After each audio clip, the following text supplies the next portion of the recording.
Welcome back, Social 20. We are still looking at Lesson 3, the French Revolution. It's the first part of what we call the long 19th century from 1789 to 1914. Here we are in Lesson 3 with Outcome 2. Explore how the French Revolution created change, specifically under Napoleon. Now again, much like the past, I'll highlight a few things that are in this lesson. I'll give you a chance to go back and also look at some stuff on your own. One thing that you're going to want to take note of is the difference between his domestic and his foreign policies.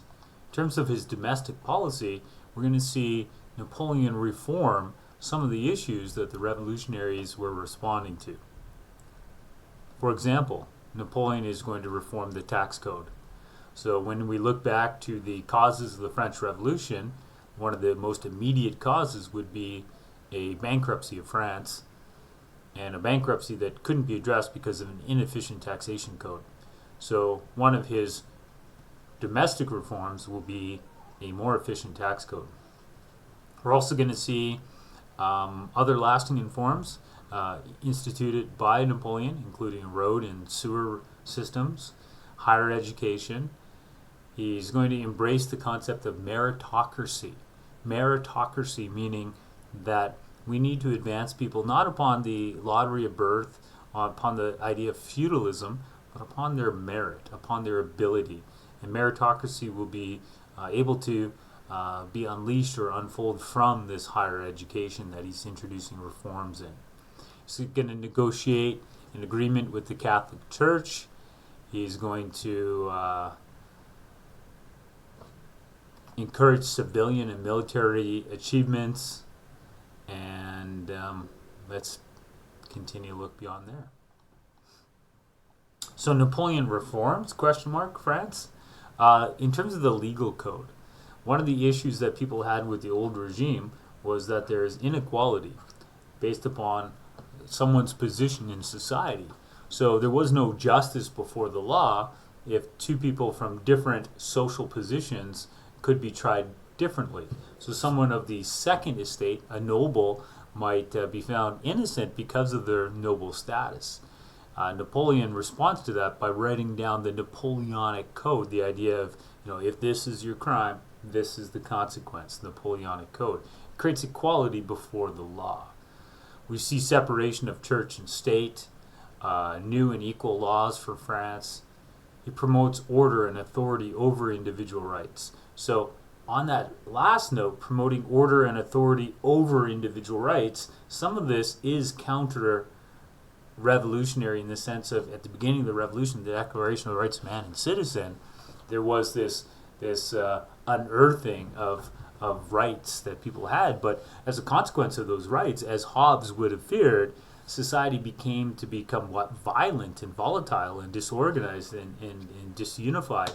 And Napoleon was there to reestablish order, and he was saying, we are still going to have individual rights, but order and authority is more important.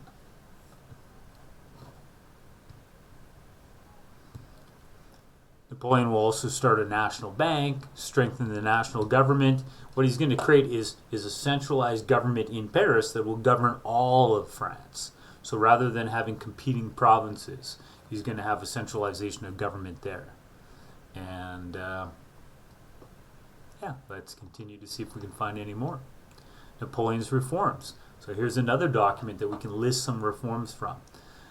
In the economy, he's going to control prices. So one of the causes of the French Revolution was the bread shortage and the volatility of bread, in the sense that we can't afford to eat, and grain prices were too high and grain was in shortage.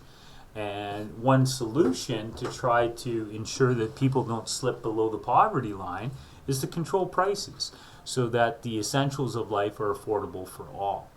He's going to encourage industrial growth because it is the beginning of the 19th century, and it is the age of the industrial era beginning in England and now France.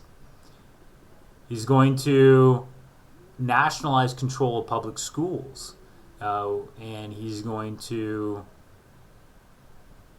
within the class systems, he's going to allow immigrants, those who had fled France, to work as counter-revolutionaries. He's going to allow them to return as long as they swear loyalty to the new French government. Peasants can keep lands they bought from church and nobles. A new nobility will be established through meritocracy, a legion of honor. So there they break it down in class and economy and education and government and legal and religious reforms. Here's another nice chart that looks at the goals of the revolution and how Napoleon brings order after the French Revolution.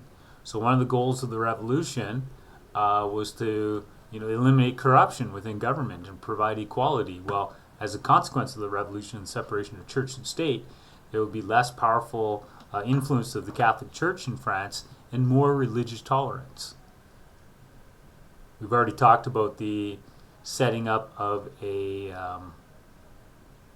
new legal system under the Napoleonic Code, and we already addressed the ideas of the new taxation system as well.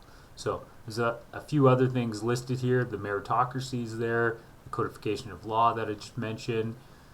Recognizing Catholicism, it is the faith of Frenchmen, so this is making peace with the Catholic Church, but we are going to separate church and state.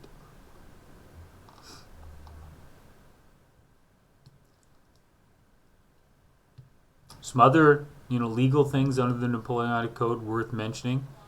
Criminal code, citizens are equal before the law. Outlawed arbitrary arrest and imprisonment. Educational system, we've talked about them establishing high schools in every major town, so that shows an investment in science and learning. So it's a lot of repetition here, so you kind of continue to skim through them and see if there's anything to add that we haven't already mentioned. But once we're done listing his domestic reforms, his domestic policies, and you need to go back and say, okay, who was this Napoleon? There's a 6-minute video here about history versus Napoleon. That it's the point of view of the video to try to establish, to what extent was Napoleon, a menace or a negative leader for Europe and for France. And there's another document that you can go back to, if need be, to look at his impact on the revolution. So we've seen this one twice. It's in green. I might end up putting that on a multiple choice test. That's why it's like that. And when you see this help sign here, that also means that this is a key concept that you might see on a multiple choice test. That French occupation, another consequence of Napoleon is, in terms of his foreign policy, French occupation of other places, typically the Germanic areas of Central Europe, is going to inspire nationalism to grow and spread. Nationalism as a resistance or a counterforce against French nationalism. The real advent of German nationalism, therefore, may be traced to the days when the shadow of a Corsican adventurer, Napoleon, was cast over the whole of Europe. And this relates to the idea of a cycle of conflict as well. So another concept with Napoleon might be, was Napoleon an effective leader? So we've already listed some of the reforms. Based upon those reforms, it sounds like he was effective. Another thing we can look at is, what type of leader was he in terms of techniques that he used? And in Social 30, and later this year when we study Stalin and Hitler, we'll talk about techniques of dictators. Look for things like propaganda, indoctrination, state control, state glorification over individualism, forced terror, intimidation, purges, and scapegoats and secret police.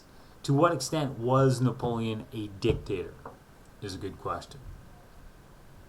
So, for example, Machiavelli, who said that the ends justify the means, the writer of The Prince, would have thought Napoleon was the perfect prince.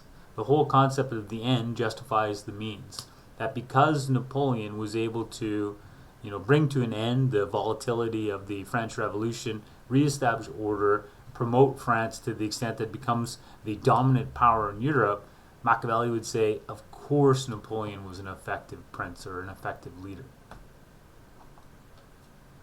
But when Napoleon says things like, "A man like me troubles little over the lives of a million men," that kind of arrogance, that kind of methodical or maniacal even disregard to human life may be seen as a negative point of being a tyrant. So there's an article here that compares Napoleon to Hitler and Stalin, and definitely go back and read that. It's a nice little comparison as to the accomplishments of Stalin and Hitler, contrasting them with Napoleon. Now, when you look at some of the other things associated with Hitler, or with dictators, sorry, things like cult of the leader, let's not forget that Napoleon is still enshrined and immortalized in Paris, that there's a tomb to Napoleon that people still go to and honor him and grieve to this day.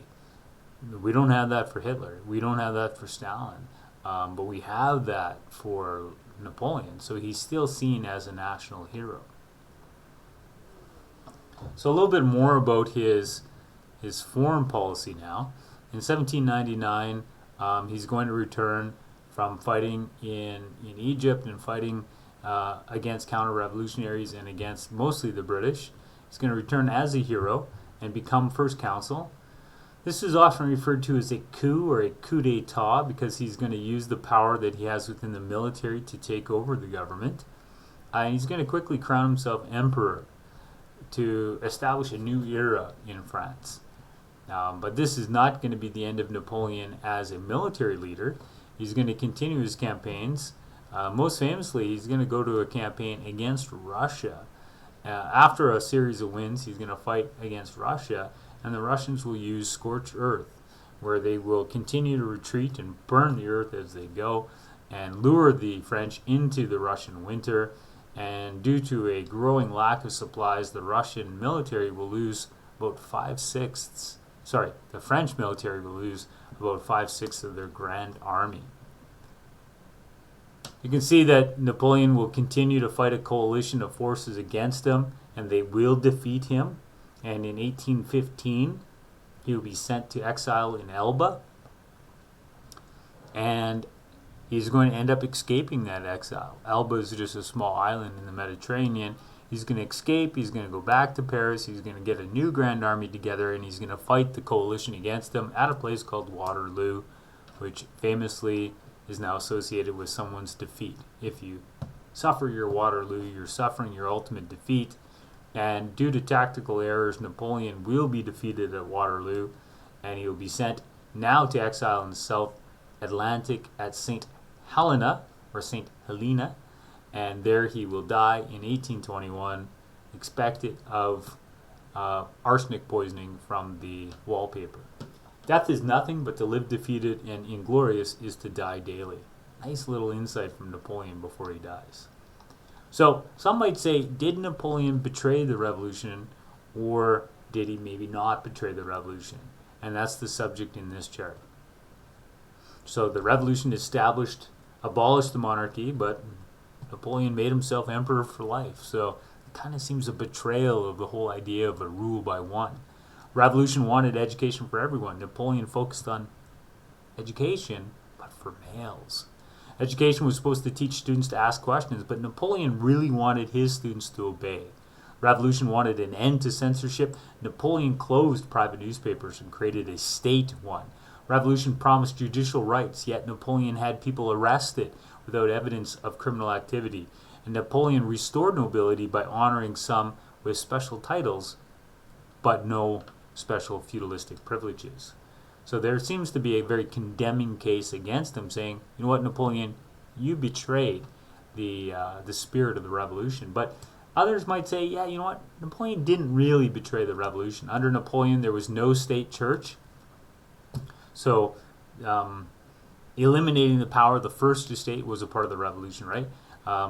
Although Catholicism was recognized as, the faith of the Frenchmen, we have this idea that Napoleon does separate church and state, and that was one of the outcomes, the goals of the revolution.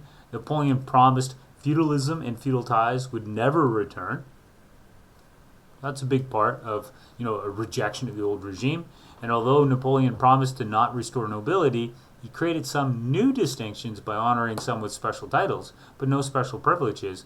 And if you're looking at that idea of meritocracy, then that's not really a betrayal of the revolution, is it? If everyone could, through the Legion of Honor, achieve greatness and be honored for that. So that's my look at Napoleon.